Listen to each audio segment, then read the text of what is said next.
Autoline Daily is brought to you by Bridgestone. For drivers who want to get the most out of their cars, it's Bridgestone or nothing.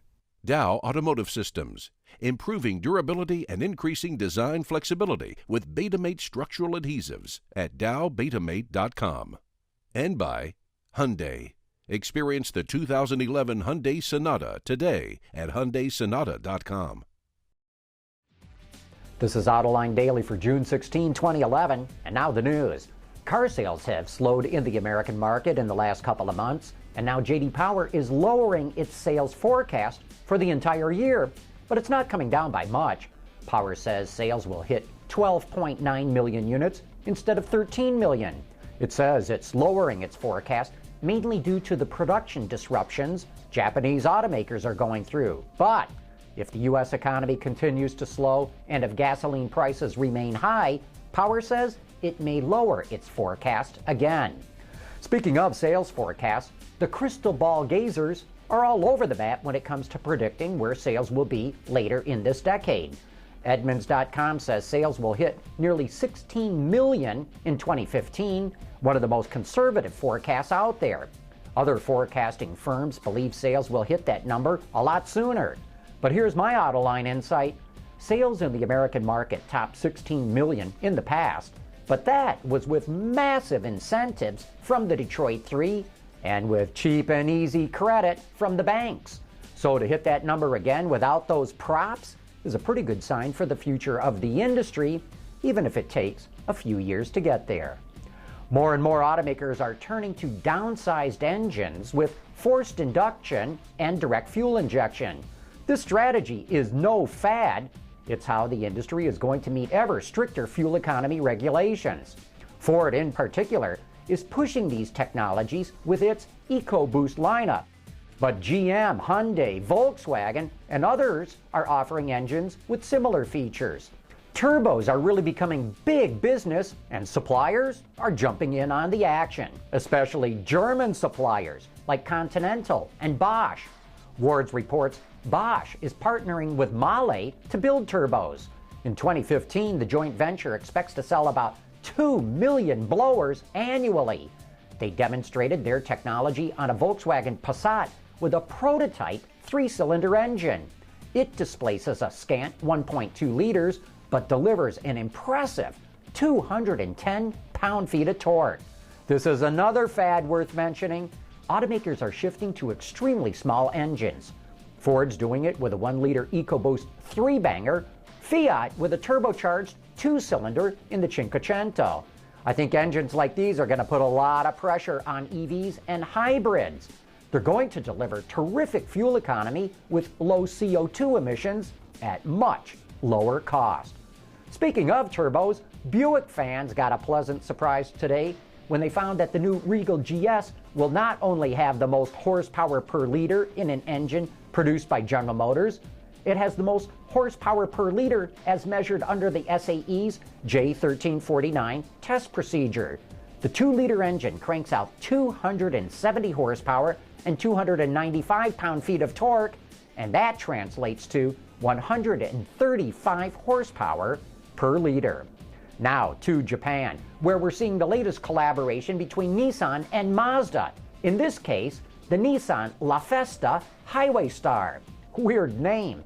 They tell us La Festa is supposedly an old Polish word meaning efficient Japanese minivan. I'm not sure I'm buying that. Based on the Mazda 5, the La Festa Highway Star is classified as a super low emissions vehicle in Japan and relies on an advanced 2-liter direct-injected 4-cylinder with stop-start technology. Hey, coming up after the break, I check out the latest fusion of autos and electronics.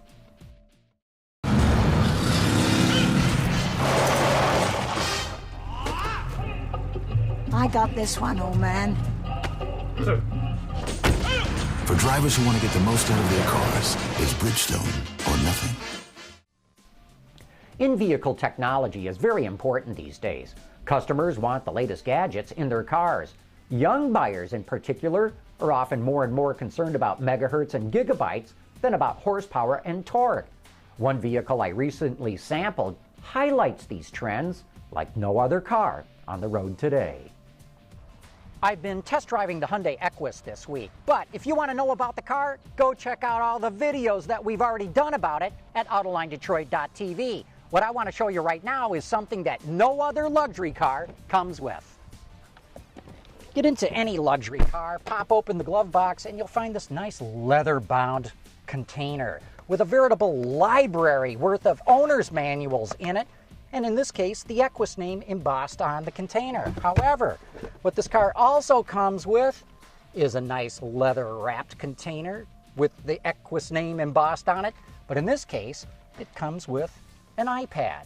And what this one has got is its own Hyundai Equus app, which tells you everything that the owner's manual does. And it truly is an owner's manual. It's got all the pages in here. But what's really nice is you can use the search bar to go to any specific topic that you want, making it a whole lot easier than the print version. But it's also got these animations in it that explain a lot about the car that are kind of cool, like this one for the adaptive headlights, which you can play around with, and it shows you how they work. There's other aspects of this car that you can search about too with its own apps, like this one for the interior that'll take you on a virtual tour of what it's like inside. You know what though? I think most people are just going to use the iPad. In fact, now I'm going to get back to my game of Angry Birds. It may seem a little bit gimmicky, but I would not be surprised to see other automakers start copying what Hyundai is doing here. Hey, don't forget to tune into Autoline After Hours tonight. Joining us from Australia, we'll have one of the best journalists in the business, Peter Robinson. Joining me and the auto extremist Peter DeLorenzo for the best insider information in the business. That's tonight on Autoline After Hours. And that's today's report on the top news in the global automotive industry. Thanks for watching. We'll see you tomorrow.